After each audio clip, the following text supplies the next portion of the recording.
Hola, buenas tardes. Mi nombre es Gabriela Carasay y esto es Estudiando con Gaby. Quédate y seguime para más. En este video vamos a intentar hacer un resumen de la materia Desarrollo 2. Recuerden que cuando hablamos siempre de lo que fue esta materia, decimos que, bueno, Desarrollo 1 tuvo que ver con... Hay un par de taladros. Disculpen el taladro de fondo, se ve que hoy es un día que utilizan para arreglar cosas, domingo no lo entendemos por qué, pero es así. Bueno, como les contaba, en esta materia Desarrollo 2 vamos a trabajar sobre todo lo que tiene que ver con adolescencia,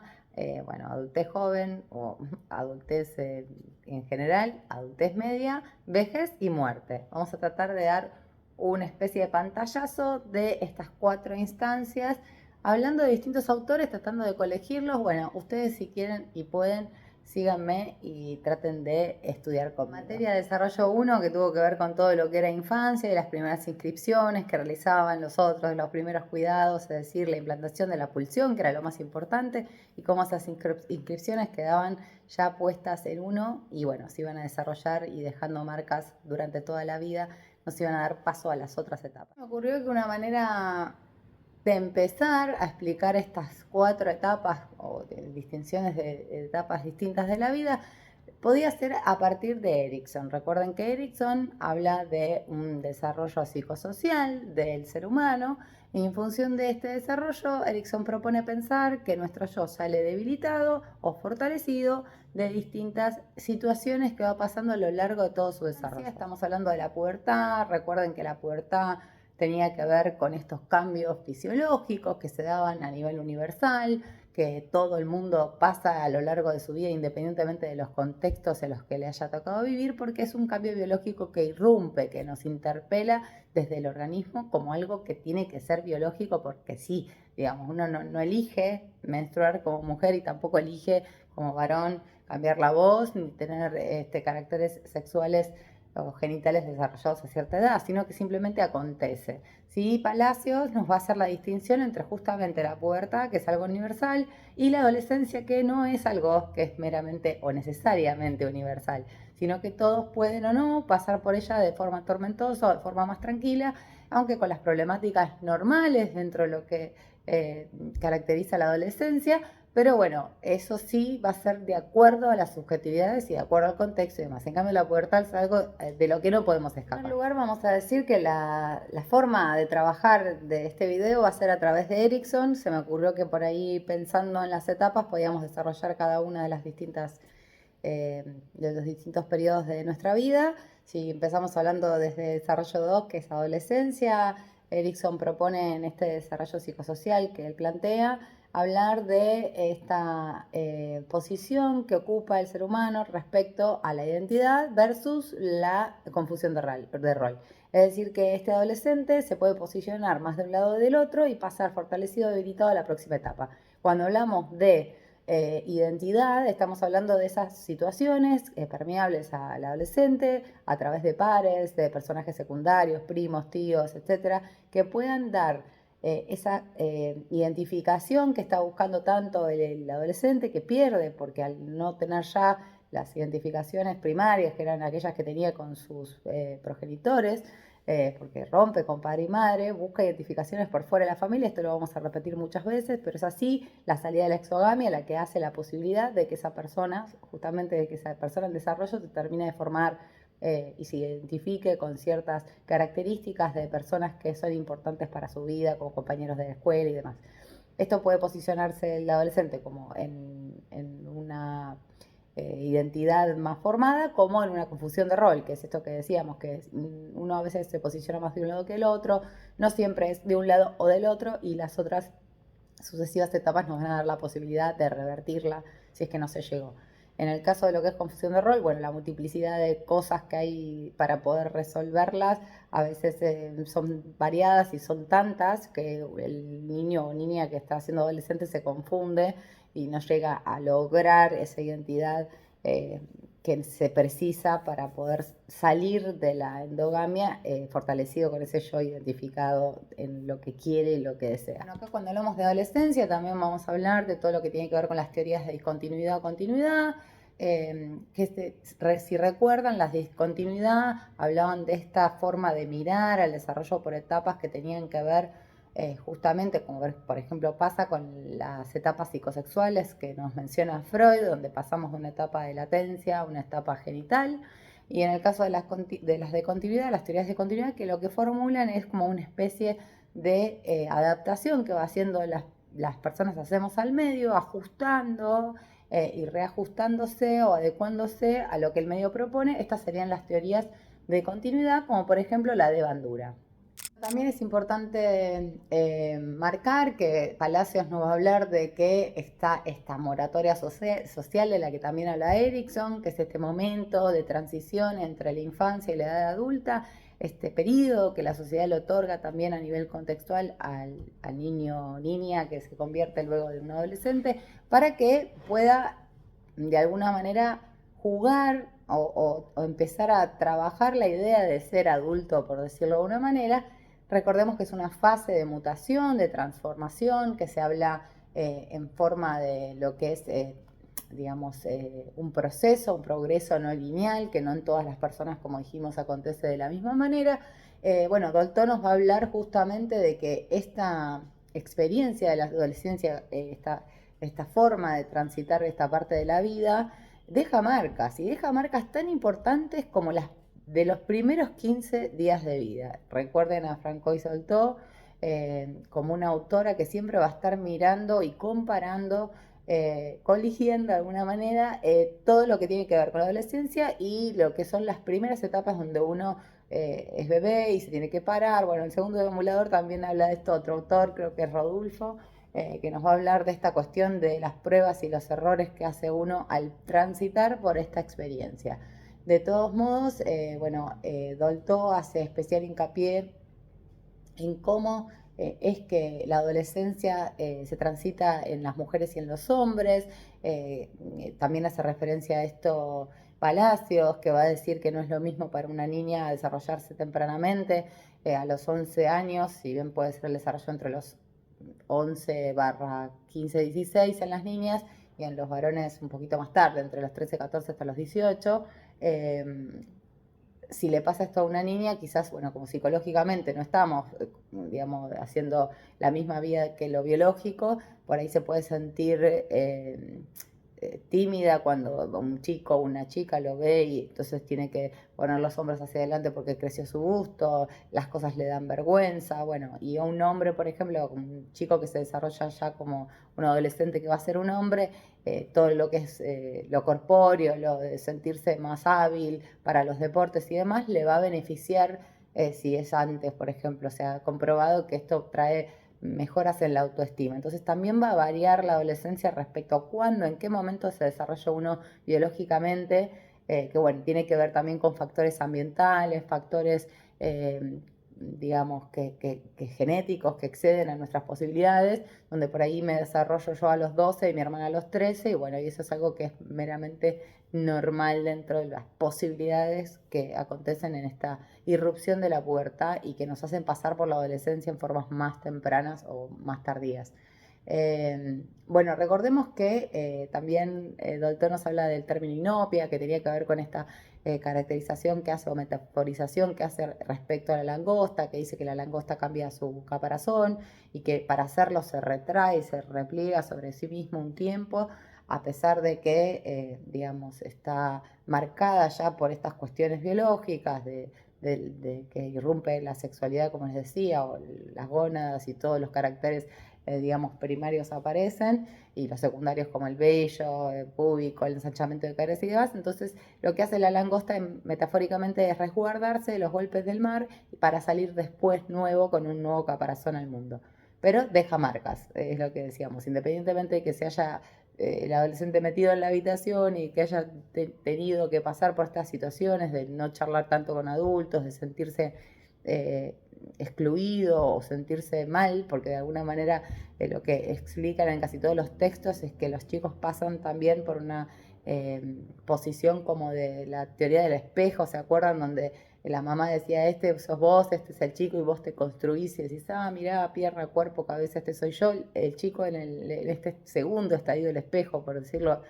no se encuentra a sí mismo, se encuentra con un extraño, no reconoce el cuerpo que tiene, niega su corporeidad, de hecho se lleva cosas puestas, es muy bruto, uno dice, uy, qué toscos que son. Bueno, son toscos porque no reconocen que están perdiendo su cuerpo en la infancia. No se pueden advertir de aquello que pasa y muchos de ellos lo viven como un tránsito bastante doloroso. Por eso es tan importante que acompañemos a nuestros adolescentes en esta etapa que marca, inscribe en los adolescentes muchas cosas, al igual que desde el nacimiento nos marcan y nos impulsan,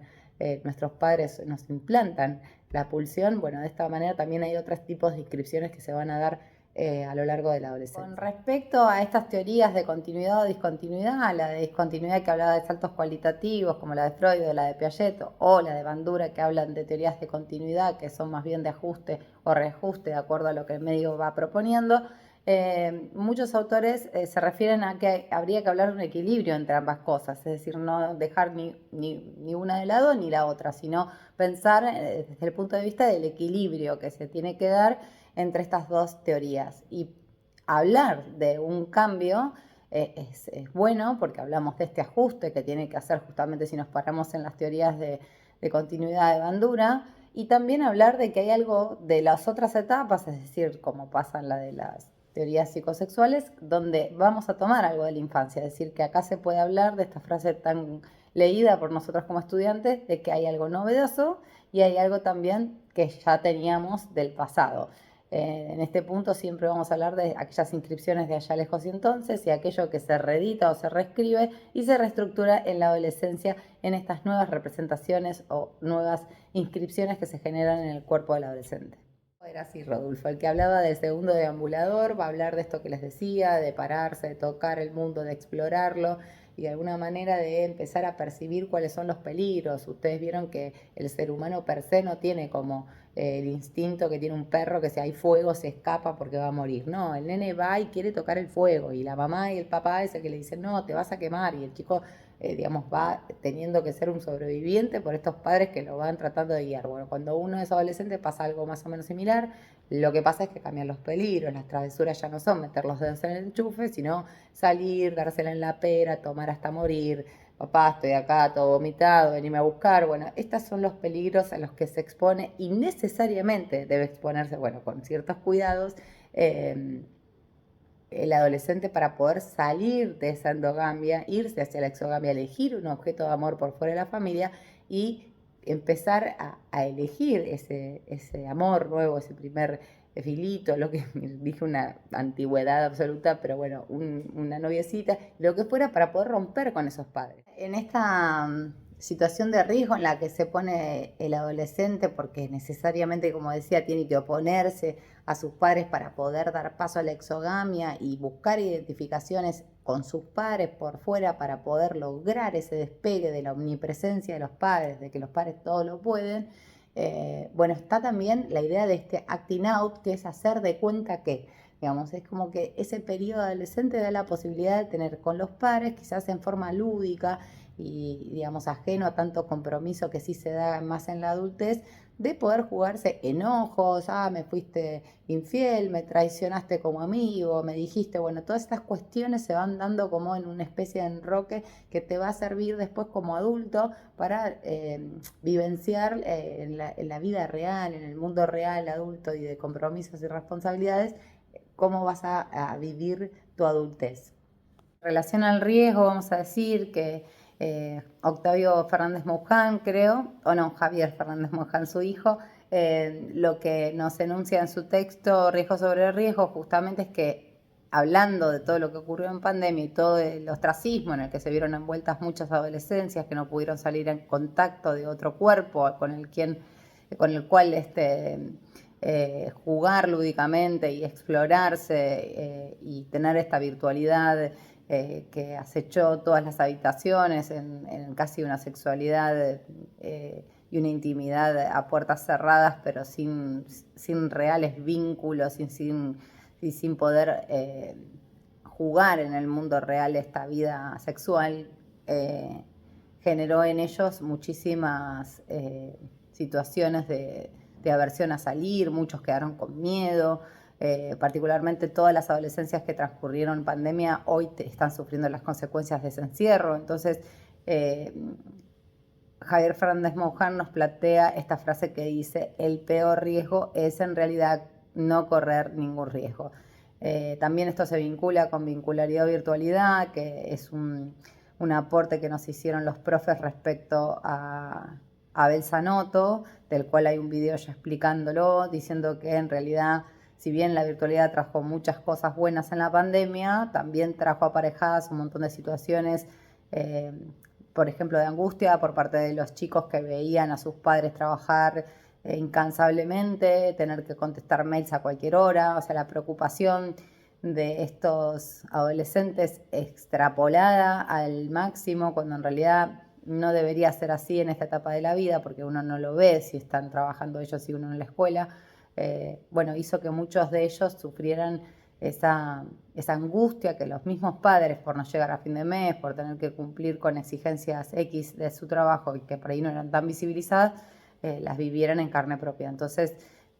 lo que Abel Zanotto plantea desde este punto de vista, coligiéndolo también con Javier Fernández Mouján, es esto de que en la virtualidad se propagaron un montón de situaciones que no está bueno que el adolescente viva y que de hecho se transcriben hoy en miedos a salir, en dudas frente al futuro o en preocupaciones. Y si bien sabemos que está bueno preocuparse por nuestros padres, dicen que la adolescencia termina, es decir, el paso a la vida adulta empieza cuando nos dejamos de preocupar, es decir, cuando la angustia de los padres no inhibe a los sujetos. Entonces se juega el quién soy. La gran pregunta del adolescente es quién soy. Y un poco que los textos también nos ayudan a, bueno, el mismo Aníbal Repento, nuestro profesor, tiene un texto interesante que habla de cómo ser adolescente, o digamos, que antes uno sabía más o menos cómo comportarse y daba determinados resultados. Hoy realmente no hay un marco social o un contexto en el que se explique cómo ser docente. Antes se sabía que un docente de universidad tenía cierta postura ante el profesor y había cosas que hacer, se callaba, escuchaba la clase, levantaba la mano. No digo que sea ni mejor ni peor, sino que había como una idea de cómo ser alumno. Hoy ya no se sabe bien cómo, está la tecnología de por medio, intervienen de otras maneras las dialécticas con los chicos y los profesores. Entonces, bueno, hay como una idea de que este marco de seguridad, que si bien era como más estructurado y más dictatorial, por decirlo de alguna manera, nos daba cierta seguridad. Ahora es como que no sabemos qué es lo que es ser adolescente, cómo debo comportarme, qué es lo que se espera de mí, porque se corrió muchísimo el tema de los límites y de qué se puede, qué no se puede con todo lo que pasa en las escuelas. Tenemos que recordar todo lo que tiene que ver con las figuras secundarias, que son los padres o los primos o los tíos, que como siempre pasa a lo largo de la vida, pueden favorecer o pueden desfavorecer a que tu yo sea más seguro, más confiado y se fortalezca a medida que vayas teniendo tus opiniones. Siempre hay figuras desde la escuela que a veces nos apuntalan y otras que nos desvalorizan o desmotivan, y de eso va a depender después que el adolescente tenga o una visión negativa de la vida, incluso caer en depresiones, o una visión más positiva, fortaleciendo su estima y logrando ser escuchado. Francois soltó nos va a hablar de la masturbación como un hecho que sucede como una expresión de salida de energía, de liberar energía psíquica, como una trampa. Y lo que va a exponer ella es que en realidad es una trampa porque esa energía psíquica, esa forma de liberar tensiones, hace de alguna manera negar al adolescente la búsqueda o dejarlo imposibilitado a buscar por fuera de la familia y quedarse metido en ese autoerotismo. Si bien la sexualidad acá siempre es autoerótica, hay un otro, siempre nos explica el profesor, independientemente de que sea imaginaria, pero no hay un otro real. Entonces se pierde en ese juego, en esa situación consigo mismo, la posibilidad de salir y tener la energía psíquica liberada para ir a buscar realmente en el mundo real una persona y un objeto de amor donde poner esa energía. Un poco del duelo de la adolescencia. En la adolescencia es el duelo por el cuerpo infantil, que ya lo hemos mencionado, el duelo por los padres de la infancia, reconocer que no son todo lo que me dijeron, que son imperfectos, que han mentido, así como uno descubre cuando niño que Papá Noel no existe, bueno, a lo largo de la adolescencia empezás a ver a tu padre y a tu madre como, estos dos son mis padres, un poco también tiene que ver con esto la novela familiar del neurótico, en donde cada uno recrea una forma de familia según cómo se haya posicionado y en algún momento se pregunte, por ejemplo, si es adoptado, porque cómo puede ser que yo sea hijo de estos dos, ¿no? Siempre decimos lo mismo, en la familia, la historia familiar neurótico representa un poco la idea de familia que cada uno, aún siendo parte de la misma familia como hermanos, tengamos ideas distintas y concepciones distintas acerca de quiénes son nuestros padres o fueron nuestros padres. Y bueno, en la adolescencia se juega muchísimo esto de ponerlos en duda, poner en duda los objetos que uno amaba e incluso las ideas de los objetos que uno amaba, con lo cual busca sus propias identificaciones, cosa que es meramente normal que suceda así para salir, como decíamos, a la exogamia buscando objetos por fuera de la familia. Pero en el duelo de este pasar que tiene el adolescente primero, como en todo duelo, niega, como decía, su cuerpo, por eso lleva cosas puestas, niega estar creciendo, se abstrae, se encierra, no quiere abrir la puerta cerrada es nomás una negación de no querer pasar al estado adulto, de reconocer que sus padres no van a poder ser sus parejas, de alguna manera se reedita el complejo de Edipo, no se puede estar con padre y madre, entonces tengo que salir, enojarme, pelearme necesariamente con esos dos y salir a buscar por fuera. La negación viene la parte en la que aparece el principio de realidad, empiezo a darme cuenta de que ya no soy el mismo, de que me estoy transformando y entonces sí da paso al duelo donde después de sobreinvestir el objeto, porque aparece una sobreinvestidura, esa primera investidura que yo hice de mis padres, de ponerles toda la libido a ellos, bueno, esta sobreinvestidura de la que hablo es la reedición del Edipo, o se podría mencionar así, y después vamos a tener que hacer una desinvestidura de ese objeto, es decir, sacarle la libido a esos padres y esa madre, o las funciones maternas y paternas que hayamos tenido, abuelos, abuelas, los que nos hayan criado, para poder investir otros objetos. Y después también va a tener que ver en este tercer paso de la investidura de otros objetos la reestructuración y las identificaciones que buscamos. Es decir, va a haber reestructuración de esas inscripciones que fueron hechas allá y entonces por el otro de los primeros cuidados, donde en algún momento se nos dijo que en el desarrollo 1, que el padre y la madre o las funciones que cumplían instalaron la pulsión en nosotros. Bueno, ahora nosotros ya tenemos ciertas pulsiones que fueron esas inscripciones primeras que teníamos de ese acercamiento al otro, que nos erotizó mediante los cuidados, sin quererlo, siempre decimos lo mismo, animal inconsciente. Hay ciertas inscripciones, pero se reeditan, se reestructuran y obviamente hay nuevas porque no es lo mismo haber sentido una caricia, haber sentido excitación entre los 3 y 4 años, pero no saber muy bien qué es, que llegar a la adolescencia, tener ya gónadas femeninas y masculinas desarrolladas, excitación, humectación en la mujer, erección en el varón, eyaculación. Entonces, sí va a haber algo novedoso, que es esto de lo que estábamos hablando, donde no hay representaciones para eso y las tenemos que recrear. Uno pudo haber hablado del orgasmo cuando 11, 12 años, latencia, y matándose de risa, pero hasta que no lo comprueba el físico es algo que no tenía una representación. Entonces por eso decimos que la adolescencia deja marcas, y sí que las deja. Sí nos va a dar todo este paso de la adolescencia nuestras pautas para después amar en el futuro, recrear estas situaciones físicas por primera vez nos van a dar también cuando adultos esas primeras primeros acercamientos al otro, entonces sí son importantes. De la adolescencia en Duelo y Melancolía, Freud, vamos a hablar solamente de duelo, rescata esta idea de que en el duelo lo que vos necesitas es, como decíamos, desinvestir ese objeto de amor, reestructurarlo, y dice que el duelo va representación por representación, pieza por pieza. Y cuando se refiere a esto, se refiere a que, por ejemplo, cuando alguien muere, bueno, acá podríamos decir que el que muere es el infante y dejamos el cuerpo del infante, pero cuando alguien muere, por ejemplo, en la vida real,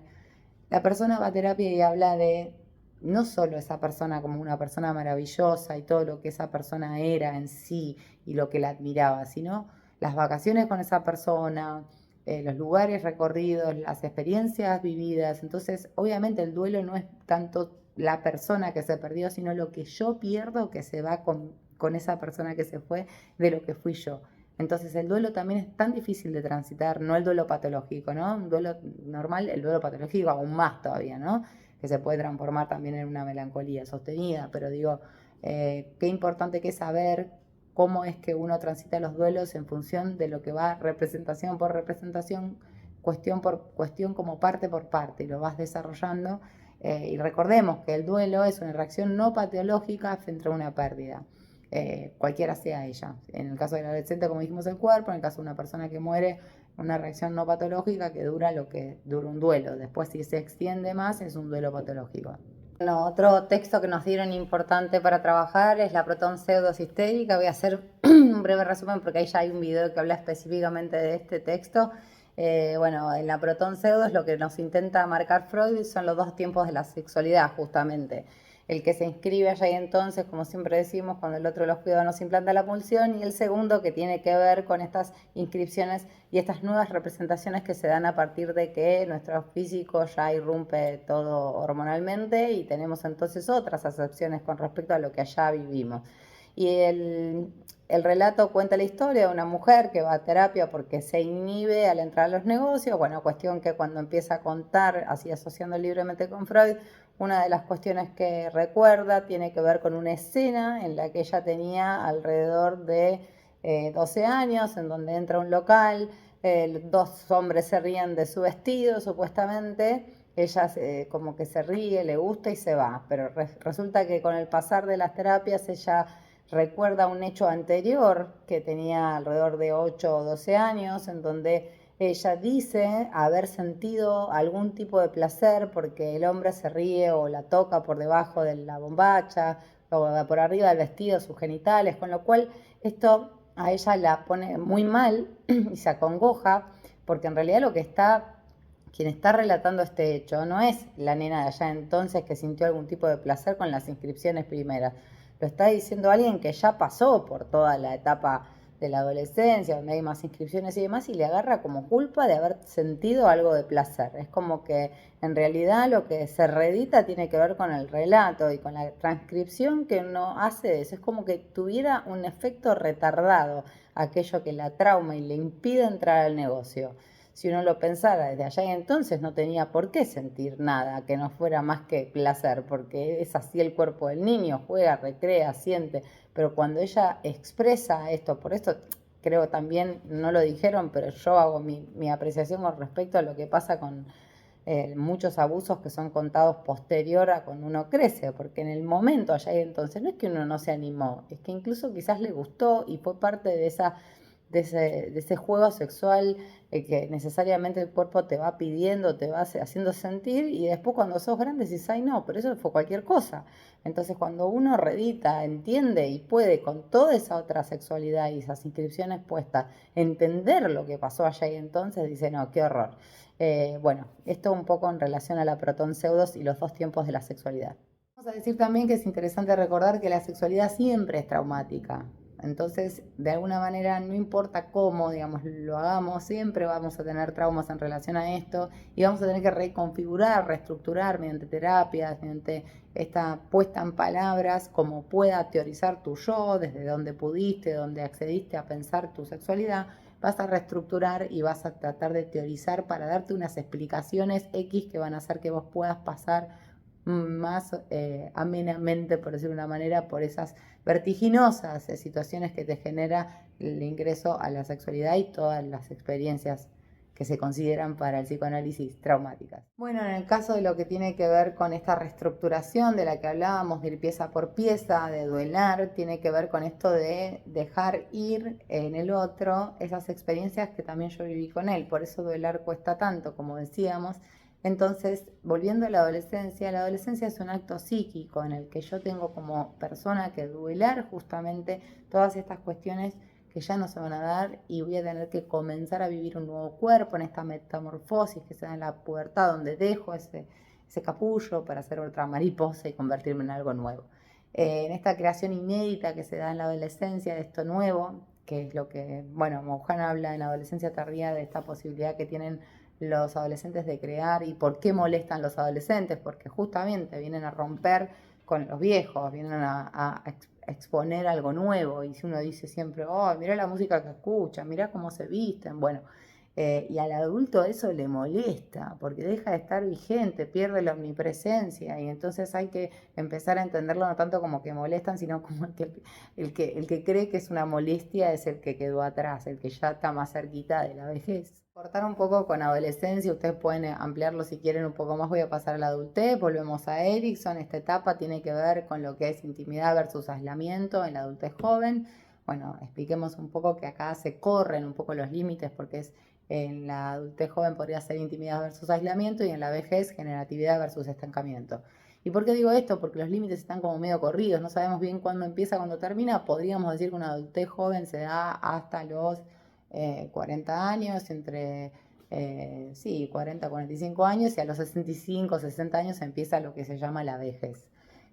Bueno, la adultez, en esta parte que decía intimidad versus aislamiento, lo que trata de explicar Erikson, acuérdense siempre que él habla del desarrollo psicosocial, es un yo que se posiciona o en una o en otra o en ambas, pero un poco más de un lado que del otro, y sale fortalecido o no su yo a otra etapa. Y no quiere decir esto, y esto no lo dije, pero es muy importante, que en las otras etapas no se puedan validar cuestiones que no se hayan resuelto en las anteriores. Esto está bueno porque si uno se posiciona más del lado del aislamiento durante la adultez joven, no quiere decir que en la próxima no lo pueda recuperar y posicionarse desde otro lugar. Pero bueno, en este caso estamos hablando de lo que es las primeras conformaciones de pareja, el noviazgo, el trabajo y compartir con otros esa identidad que fue lograda en, ¿se acuerdan? La primera instancia que dijimos de adolescencia de identidad versus confusión de rol. Si me posiciono más en la identidad, si pude lograr esa identidad, ahora no sé si lo expliqué, pero confusión de rol en el anterior tenía que ver con esto de que había por ahí muchas opciones para hacer o para estar y compartir, y a veces en esa multiplicidad de opciones me pierdo y confundo mi rol y no sé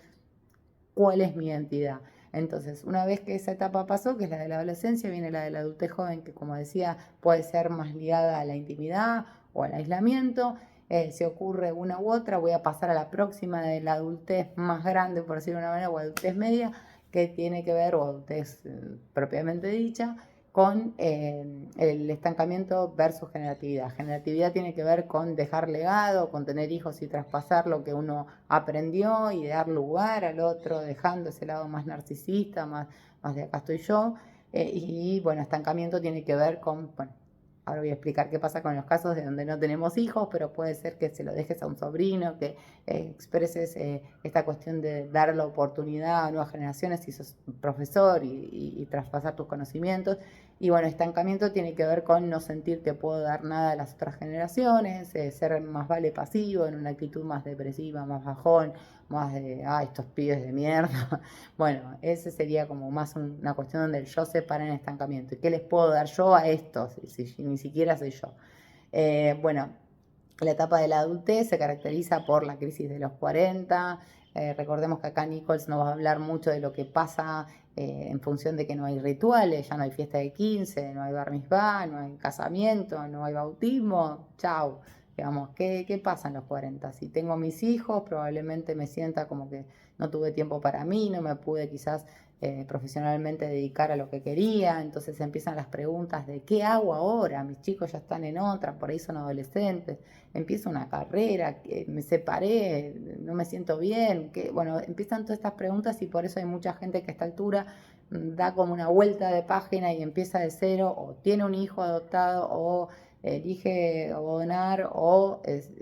mejor dicho, elige o donación para tener hijos porque por ahí no consiguió pareja, o bueno, hay paternidades también masculinas que eligen ser padres porque esta función simbólica de cuidado y de protección se hereda también en función de lo vivido, entonces pueden elegir ya profesionalmente hechos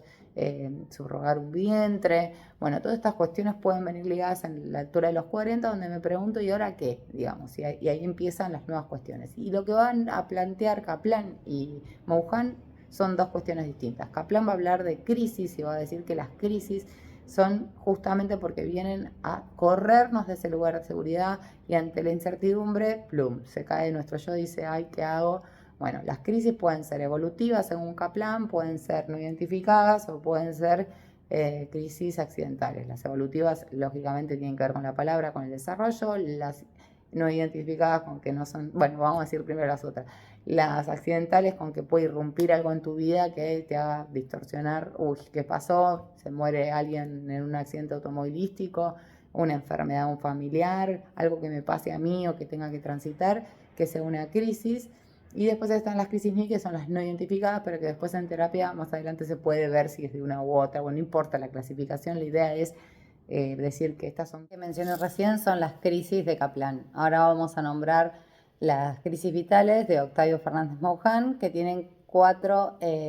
fases o etapas. Estas 4 fases que plantea Octavio Fernández Mauján van a tener que ver con las crisis vitales, y estas son la duda existencial, que es cuando las verdades y los objetos son puestos en duda, y entonces se resquebraja la identidad de grupo, y la identidad del yo también se resquebraja preguntándose quién soy. Uno no se siente parte de nada. Bueno, hay una pregunta sustancial en esta etapa que es la de quién soy en la duda existencial. La segunda etapa de la que nos va a hablar es la del vacío potencial, en donde la podríamos mencionar como la crisis propiamente dicha, donde hay una suspensión del yo, pero se sostiene de alguna manera la identidad de grupo. En la tercera, que es la ilusión, se da como esta posibilidad de la puesta en palabras de esa imagen que yo quiero recrear del yo, para apropiársela, para ir apropiándosela. Y bueno, nuevamente prevalece la identidad del yo, vuelve a ver como una idea de quién puedo llegar a ser. Y en la cuarta, que es la vuelta a lo grupal, lo que va a pasar es que se va a poner digamos, a prueba esa identidad nueva lograda, se comparte con otros, y lo que se va a hacer es, digamos, tenerla todo lo que se pueda hasta que esta creación sea puesta a prueba por una nueva crisis. Eso creado, esa nueva identidad, va a ser interpelada por una nueva crisis que yo pueda llegar a tener. Y ahora tenemos que recordar que siempre es importante decir que no toda crisis, como las de Kaplan, que mencionaba, evolutivas, accidentales o no identificadas, es una crisis vital. Las crisis vitales son crisis que van directo al corazón. La profesora nos explicaba que por ahí una separación puede ser una crisis y ya, no una crisis vital. Quizás si me interpela desde quién soy, porque yo estaba muy aferrada del otro y el otro era solo mi mundo y yo no tenía otro mundo, y yo toco, digamos, el fondo, y aparece esta duda existencial y el vacío potencial y demás, sí estoy pasando por eso ahora. Hay gente que llega como a la duda y de repente empieza a sale con un montón de personas en Tinder, tapona las crisis y no llega a preguntarse realmente esto de quién soy, qué me pasa, por qué llegué a esta altura, si yo me sentía parte de todo esto y ahora no. Entonces es importante tenerlo en cuenta. Bueno, en relación a lo que tenía que ver con la adultez, vamos a hablar ahora sí, si bien no lo mencioné en adolescencia, podemos enmarcarlo ahora. Fíjense qué interesante, porque si te faltó un autor, podés hablar desde la parte del padre y no del hijo. Brecha generacional nos hablaba de que el adolescente tenía que tener cierto conflicto necesario, crear el conflicto y solucionarlo, eran como sus 2 tareas. Y el padre, ¿qué tiene que hacer? Bueno, correrse un poco de ese eje de omnipresencia, desligarse de ese chico, de ese adolescente. Le cuesta mucho al padre también no ser esa figura omnipresente que todo lo sabe y todo lo puede. Y la solución en ese caso sería la reestructuración de representaciones, como decíamos, y en esta brecha generacional que se da en función de los estilos de música y demás, se generan, bueno, estas rispideces normales entre ambas generaciones. Y cuando esto no sucede, porque el padre es el amigo, el padre fuma porro, bueno, dice siempre los autores que vas a tener como adolescente que salir a buscar otro con cual confrontarte. Bueno, las 2 salidas que hay posibles de la adolescencia, no lo dijimos, pero lo digo ahora en VG, nada que ver, son la rebeldía, digamos, así como una agresividad permanente, o la evitación, en el caso de las salidas no saludables. Y en el caso de las salidas saludables, bueno, enfrentar el duelo, como decíamos, aceptar que padre y madre no son los mejores, buscar la manera de duelar eso, ir pasándolo, atravesándolo de a poco y llegar a la exogamia. Esa sería como la salida saludable. Bueno, y todo lo que tiene que ver con vejez, volviendo a la vejez, hablábamos de estas crisis encubiertas, donde no hay una real bajada de una espiritualidad que me diga esto es lo que quiero, ¿qué me pasa? Bueno, aparece la promiscuidad, las aventuras, esta cuestión de, bueno, hacer cosas que tenían que ver con la adolescencia, pero más desde una cuestión de querer pertenecer, no tanto porque yo lo deseo, sino porque, bueno, así me parezco más joven, más pende viejo.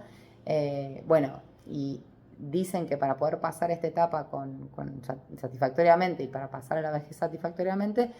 lo que tenés que hacer es conservar lo relacionado con la juventud, es decir, aquello inédito, aquellas creaciones que tenían que ver con la actividad, estar activo, proactivo y demás, pero al mismo tiempo poder aceptar lo que implica la vejez. Uno en la crisis de los 40, dice Nichols, estás más cercano a darte cuenta del deterioro físico, las arrugas llegan, el peso corporal cambia. Entonces, poder aceptar la vida, la finitud de la vida es lo que nos hace más presentes. Por eso hay mucha gente que empieza yoga, empiezan como los atravesamientos más espirituales a esta altura de la vida. Te das cuenta que tus padres pueden morir en cualquier momento, ya murieron, entonces atravesás ese duelo como hijo y al mismo tiempo tus hijos están grandes o no tuviste hijos y te planteas ¿y ahora qué voy a hacer? Bueno, todas estas cuestiones se dan en la crisis de los 40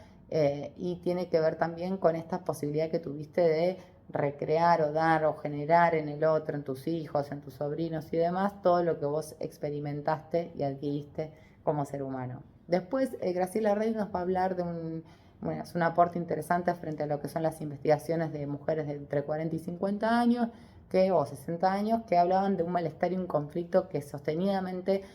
tenían por esto de no poder lograr liderazgos o empoderamientos reales en empresas que son, por ejemplo, pymes, que son heredadas o que son siempre vistas como hijas de o hermanos de, hermanas de, o bueno, estas cuestiones dice que tienen que ver independientemente de las que pasan realmente en la sociedad todavía, y hay mucha pelea con esto porque si bien logran ciertas cuestiones, todavía la mujer sigue ganando menos que el hombre. Bueno, existe algo a nivel, digamos, sí, como una idea estereotipada en estas mujeres, aún muertos sus padres, por ejemplo, como jefes de una sociedad, decir, no, bueno, pero no voy a hacer esto porque no sé si a mi padre le hubiera gustado. Entonces está la idea, dice Reid, de que existe un techo de cristal, es decir, al que nunca voy a poder acceder siendo un gerente general porque se lo van a dar a mi hermano, porque mejor un masculino ahí arriba, y un piso pegajoso, porque si tengo hijos, las actividades de economía de cuidado recaen siempre sobre la mujer, entonces tengo que cuidar a mis hijos. No, ¿cómo voy a hacer esto ahora? Me dieron un ascenso, pero ¿cómo voy a saltar? Si tengo que ir a cuidar a mis chicos, cuidar la casa, darles las vacunas, estar al tanto del colegio, siguen siendo cuestiones que por más que el par, digamos, esté cada vez más equiparado, siguen recayendo el cuidado de un hijo discapacitado, el cuidado de los padres ancianos, el cuidado, las tareas de cuidado recaen sobre la mujer que lógicamente no son remuneradas, entonces esta idea del piso pegajoso que no me deja salir, que es esta idea, la culpa que me viene como mujer de no estar haciendo lo que tengo que hacer, si me dan un ascenso y el techo de cristal que se me viene encima porque mejor un hombre, porque para qué voy a decir yo, bueno, esto lo plantea Reid en su texto que tiene que ver justamente con esta tensión que sigue habiendo entre lo que es la maternidad y la profesión. Bueno, ya creo que voy llegando a lo que tiene que ver con, bueno, vamos a decir un poquito más de la vejez. La vejez, bueno, tiene muchos estereotipos. En lo personal estuvimos trabajando mucho el término porque a mí me resultaba aberrante decir vejez y el profesor decía que hay que decir las cosas por su nombre, que a los niños no le decimos adulto pequeño, que el viejo es viejo. Lo que pasa es que si uno dice viejo como adjetivación negativa, lógicamente viejo va a ser una palabra mala. Yo le decía adulto mayor porque vengo de una carrera de formación de acompañante terapéutica y bueno, a mí me enseñaron que se decía adulto mayor, pero el profesor nos dio otra vuelta de rosca y dijo que había que poder poner las cosas por su nombre, bueno, estas cuestiones que tienen que ver con cómo uno pone prejuicios sobre los viejos. Y de alguna manera todos estos prejuicios tienen que ver con la sexualidad. No podemos imaginarnos un viejo teniendo sexo con otro viejo o otra vieja o una persona más joven, porque, ay, qué asco, o están decrépitos, o mirá, arrugados, ¿para qué se muestran? No hay publicidades con respecto a la vejez, no hay nada que demuestre que la vejez es algo, un lugar copado al que llegar. De hecho, todas las publicidades que nos muestran están todas enmarcadas en verse más joven y en ver cómo sacar arrugas y no denotar el paso del tiempo. Entonces, bueno, todavía hay muchas cuestiones que se tienen que poder poner en discusión y estar más al tanto uno como adulto medio que va a llegar a la vejez y cualquier otra persona que pueda escuchar esto para poder saber que existen distintos tipos de vejeces, que así como hay distintas subjetividades y distintos tipos de adolescencia, no van a ser todos los viejos iguales. Está la idea de dependencia cuando hay un montón de adultos, otra vez, un montón de, iba a decir adultos mayores, un montón de viejos que viven solos, se manejan perfectamente. Bueno, hay una película muy interesante que nos hicieron ver que se llama La vida comienza hoy, que justamente marca esta idea. Hay una escena donde hay una hija de unos 40 y tantos que no consigue pareja y vive con la madre, y la madre ya había empezado a ir a grupos con, bueno, que hablaban justo de sexualidad, pero se empezó a ver con un hombre, y la mujer quería que ella tuviera un perro para estar segura, para que la acompañara y no se sintiera sola. Bueno, eran todas ideas de la hija, pues la piba estaba peor que su madre, que la madre había conseguido pareja y estaba ya viviendo su sexualidad, volviendo a bailar. También esto, ¿no? Como que la sexualidad en la vejez no pasa solamente por el coito. Hay hombres que pueden ir a consulta preguntando por qué quieren ser más potentes y qué pasa si toman Viagra, y vos no vas a decirle, hola abuelo, venga, cuénteme, porque te va a dar un espasmo, capaz que el tipo ni es abuelo. Entonces sacarnos estos estereotipos como profesionales. Eva Muchinik nos va a hablar acerca de lo que es la historia o este problema histórico social de la vejez, que arrastra ya desde los tiempos de los griegos ideas que se fueron quedando a lo largo de la historia, como por ejemplo que, bueno, los griegos pensaban ya hace mucho tiempo atrás que los viejos no eran importantes, es decir, no se llegaba tampoco a una edad en la que uno pudiera decir, bueno, murió de viejo. De hecho, la gente moría entre los 20 y los 30 años. De hecho, en Europa en un momento los nacimientos de los chicos creo que eran 1 de cada 6 que moría, y había muchos viejos y pocos jóvenes. Entonces, bueno, todo esto se fue arrastrando. Después, durante todo lo que fue el proceso de la Edad Media, también la religión metida en el medio, o la vejez era un lugar a donde llegar por la voluntad de Dios, enfermarse y morir. Recién sobre el final, bueno, diría que el final del Renacimiento y principios de lo que fue la Revolución Francesa, se empieza a hablar de la vejez como algo más amigable, donde se lo incluye al viejo como parte de esta figura de pater familia, el abuelo, el que tenía la sabiduría. Creo que hay un texto recién de Cicerón que habla en la literatura con respecto a la vejez. Alrededor de los 60 años él escribe algo relacionado a esto de llegar con la filosofía de la vida cumplida y ser sabio. Bueno, distintas apreciaciones que hacen que veamos que a lo largo de la historia tampoco se le daba mucha relevancia a la edad. Eh, a la edad cronológica, sí, digamos, pero no como era para categorizarlo, para conceptualizarlo y ponerlo en funciones políticas o económicas, como, bueno, los soldados sirven, los niños no, porque no van a hacer nada, y los adultos ya tampoco, digamos, como que no había más que esa categorización para saber si eras útil o no, productivo o no. Y un poco esta idea se fue arrastrando. Cuenta la autora que en la Revolución Francesa recién ahí se le da entidad al viejo como un ciudadano, y bueno, si bien estas explicaciones siempre están rondando como cosas medio difusas y contradictorias, no se habla de la vejez más que en términos de prevención para llegar mejor o más cercano a la juventud. De hecho, habla de que la literatura trata de obviarlos, de que nunca se dice en tiempos de los romanos cuántos años tenían los tipos que luchaban, siempre eran grandotes, físicamente aptos, y bueno, y que los viejos que eran bien vistos eran solo algunos, pocos, que llegaban con riquezas a ciertos estatus sociales, con lo cual esto también era una cuestión de élite. Entonces podemos llegar a ver como los pobres, las mujeres, que incluso eran vistas como peligrosas después de la menopausia, tildadas de brujas, esotéricas y demás, siempre fue como una cuestión de la que no se hablaba o de la que no se quería hablar. Enfrentándonos a lo que significa el contexto hoy sociocultural, muchos abuelos están como cuidadores de sus nietos por una cuestión económica. No hay una cuestión quizás tan vincular, pero sí que tiene que ver con esta ayuda que a qué divino el abuelo, pero por ahí el tipo no da más. Las conformaciones de la cultura cambiaron, ya no hay tantos padres viviendo con sus hijos, padres grandes, digamos. Hay como una cuestión más individualista, y sí se habla muchísimo, más allá de Eva Muchinik, Salvareza también lo menciona, en relación a la calidad de tiempo que le damos a nuestros viejos, y esta sensación de soledad que irrumpe en ellos, que puede también irrumpir en la juventud, no tiene por qué ser asociada directamente a la vejez. Este es otro de los estereotipos que nosotros pensamos, uy, pobre viejo está solo, capaz que una mujer de 30 años que está sufriendo la soledad en forma mucho más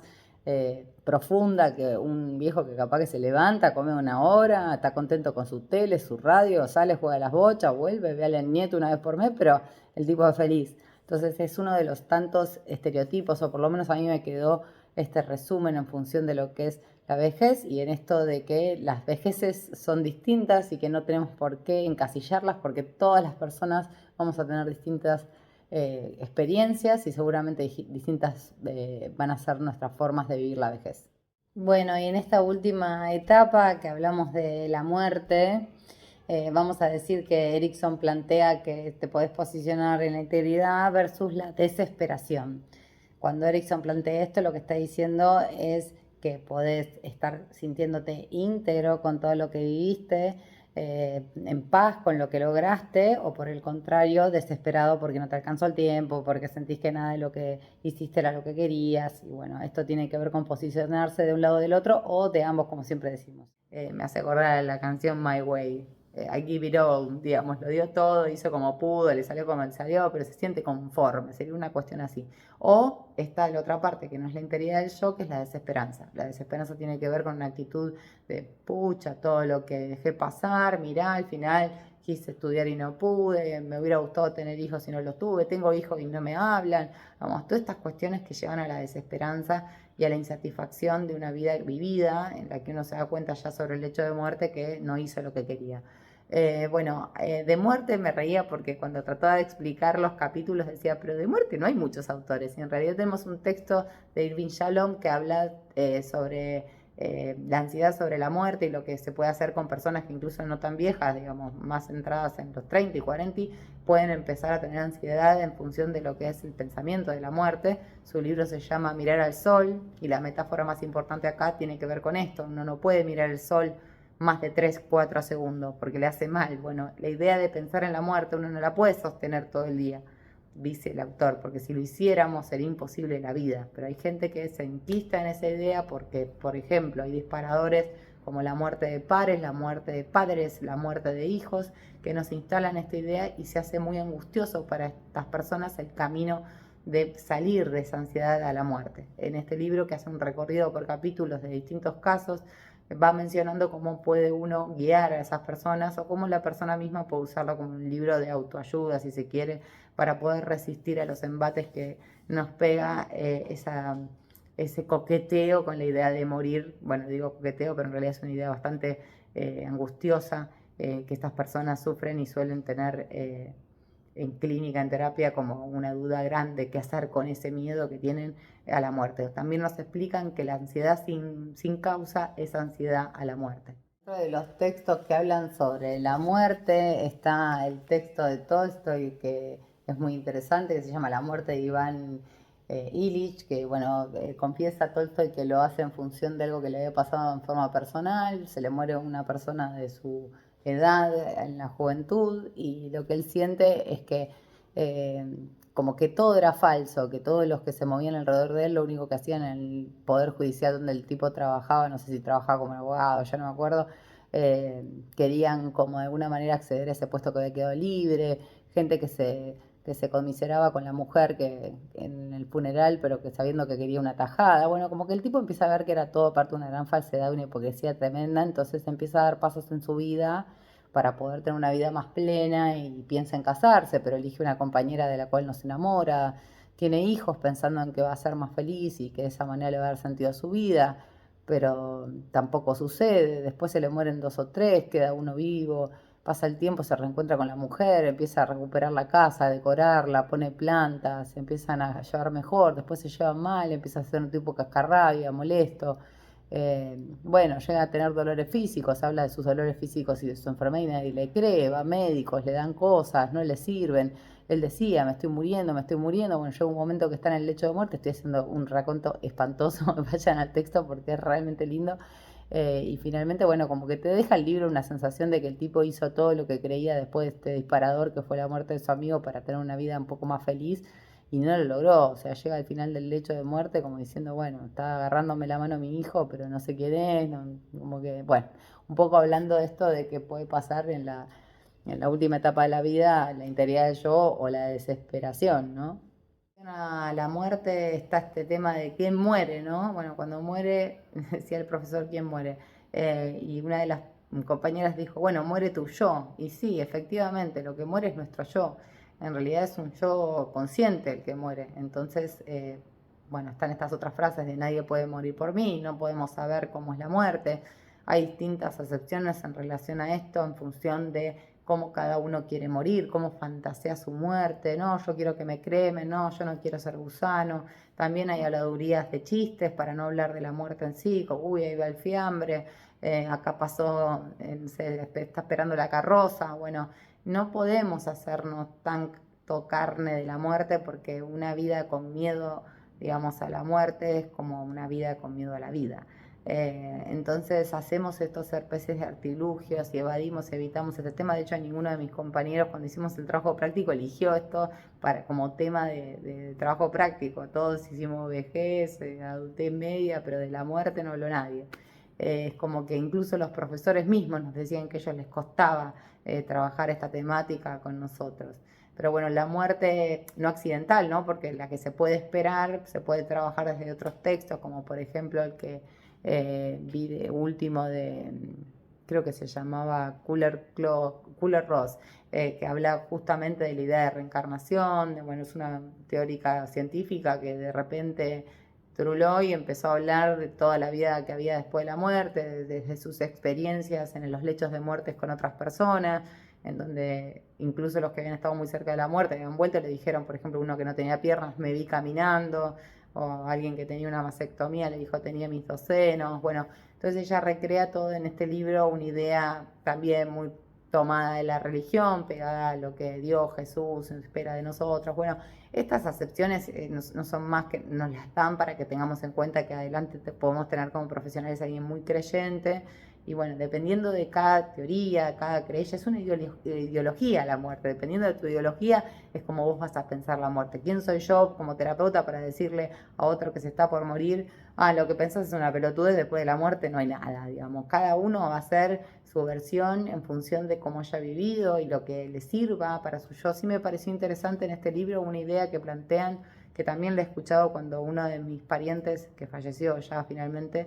estuvo muy mal, que contemplaba la idea de la muerte como lo que pasaba antes de nacimiento. Ella pensaba, bueno, antes de nacer no recuerdo nada, bueno, entonces la muerte va a ser como no recordar nada tampoco. Por el hecho de pensar en el dolor que provocaría el cuerpo al morir o qué pasaría después. Creo que todos tenemos como ciertas fantasías en relación a esto porque nadie conoce cómo va a ser la muerte y nadie puede morir por nosotros, digamos, va a ser un hecho que tengamos que hacer específicamente por nosotros. Nadie puede hacer nada de esto por nosotros, o sea, transitar la enfermedad, vivir una enfermedad terminal, un diagnóstico. Podemos desde afuera decir, te entiendo, uy, qué barbaridad lo que te pasa, pero no entendemos, no nos imaginamos, no sabemos si son las frases hechas que se dicen, porque realmente eso es algo muy personal y muy subjetivo que vamos a tener que vivir como seres humanos, quizás todos, pero cuando nos toque. Desde afuera espero siempre se muere el otro, ¿no? Esta especie de resumen de las 4 etapas: la adolescencia, la adultez joven o la adultez propiamente dicha, la vejez y la muerte. Bueno, y síganme, pónganme likes, así tengo más ganas de seguir haciendo videos, que es el alimento de mi alma. Les mando un saludo y que sigan bien.